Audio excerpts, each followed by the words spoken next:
Hello guys, my dear student. मैं doctor Upendra Singh आप लोगों को टीचिंग ऑफ कॉमर्स पढ़ाएंगे। सबसे पहले देखिए, वाणिज्य शिक्षा क्या है। ये दो शब्दों से मिलकर बना है, एक वाणिज्य प्लस शिक्षा।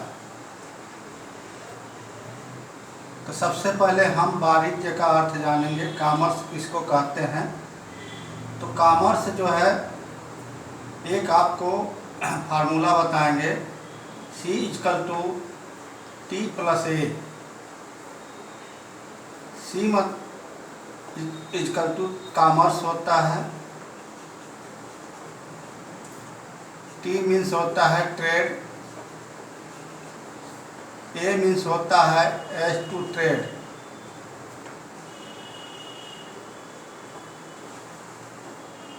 इसका हिंदी होता है वाणिज्य,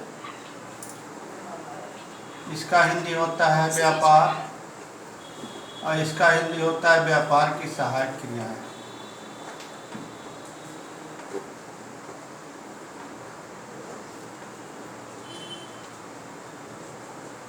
यानी व्यापार तथा व्यापार की सहायक क्रियाएं, व्यापार तथा व्यापार की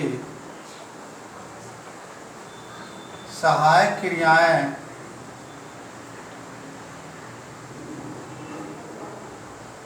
वाणिज्य कहलाती है।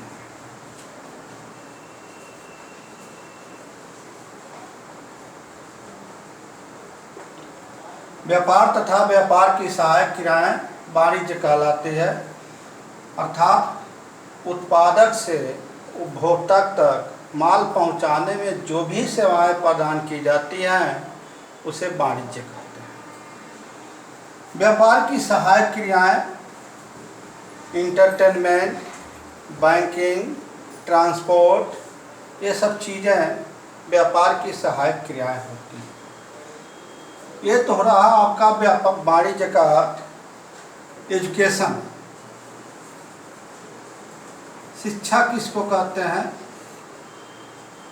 किसी भी तथ्य, यानी किसी बालक को या व्यक्ति को किसी तथ्य के संबंध में आवश्यक क्षमता, उपलब्धता और कार्यों का विकास करना शिक्षा कहलाता है। यानी जैसे आप एक टिम्बर लीजिए, लकड़ी लीजिए, और लकड़ी को आप जब चेयर बनाएंगे तो उसकी उपयुक्तता या उसकी आवश्यकता महसूस होती है। उसी प्रकार जब हम वाणिज्य को शिक्षा में निरूपित करते हैं तो हमें वह उसकी उपयोगिता मालूम होती है। एक नॉलेज व्यक्ति जो ज्ञान अर्जित करता है उसको वाणिज्य का मतलब, वाणिज्य की उपयोगिता ये समझ में आती है।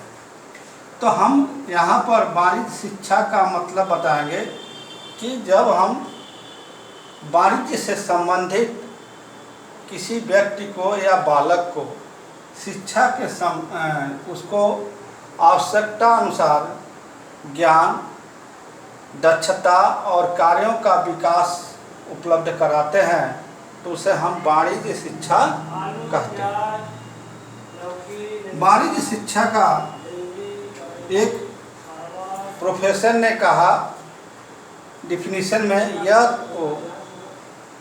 लिपि उपलब्धता है, उत्पादकता है। वाणिज्य का मतलब सिर्फ ये नहीं होता है कि हम कलर के ही उत्पादित करें। वाणिज्य शिक्षा का मतलब ये औद्योगिक इंडस्ट्रियल रिलेशन होता है, औद्योगिक संबंध होता है। ऐसे में औद्योगिक संबंध में एक छोटे कर्मचारी से लेकर बहुत बड़े पद तक के कर्मचारी इसमें शामिल किए जाते हैं। अर्थात यहाँ पर जिसने भी प्रोफेसर ने कहा कि लिपि की उपलब्धता है, ये संकीर्ण विचारधारा है, माइक्रो है, लेकिन मैक्रो कंसेप्ट में चलते हैं तो एक छोटे कर्मचारी से लेकर मैनेजरियल पोस्ट तक ये वाणिज्य शिक्षा के अंतर्गत आती है। वाणिज्य शिक्षा का क्षेत्र, वाणिज्य शिक्षा का क्षेत्र, वाणिज्य शिक्षा का क्षेत्र, इनका क्षेत्र क्या है? व्यापार,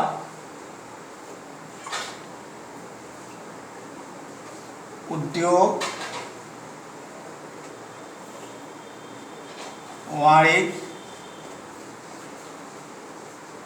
और चौथा है व्यवसाय। ये 4 क्षेत्र होते हैं। यानी हम आपको इस वीडियो में वाणिज्य शिक्षा क्या है और वाणिज्य शिक्षा का क्षेत्र क्या है इसके संबंध में हम बता रहे हैं। तो व्यापार का मतलब होता है कि जहाँ पर क्रय और विक्रय किया जाता है, एक्सचेंज ऑफ गुड्स, वस्तुओं का जो विनिमय किया जाता है वो व्यापार के अंतर्गत आती है। इसमें जब वाणिज्य शिक्षा अध्ययन करते हैं इसमें व्यापार में स्थानीय व्यापार, क्षेत्रीय व्यापार, राज्य व्यापार, अंतर्राज्यीय व्यापार, राष्ट्रीय व्यापार, अंतर्राष्ट्रीय व्यापार, सभी व्यापार इसमें शामिल किए जाते हैं। उद्योग के अंतर्गत जितने वस्तुएं निर्मित होती हैं वह उद्योग के अंतर्गत आती हैं। तो इस के अंतर्गत हम जितने औद्योगिक संस्थाएं होती हैं, उद्योग से संबंधित कोई भी चीज़ बनाने वाली संस्था होती है, चाहे शुगर मिल हो, चाहे दवाई फैक्ट्री हो, सभी उद्योग के अंतर्गत आती है। वाणिज्य में आप इनका जो आपने देखा व्यापार तथा व्यापार की सहायक क्रियाएं, यानी ट्रांसपोर्ट से संबंधित या माल को पहुंचाने से जो भी सेवाएं प्रदान की जाती है वह वाणिज्य के अंतर्गत रखते हैं। व्यवसाय में क्या होता है कि ये उपयुक्त तीनों से रिलेशन होता है, यानी व्यापार, वाणिज्य, उद्योग की समृद्धि के लिए जो प्रभावपूर्ण सहकारिता स्थापित किया जाता है उसी को हम व्यवसाय कहते हैं। बस, थैंक्स।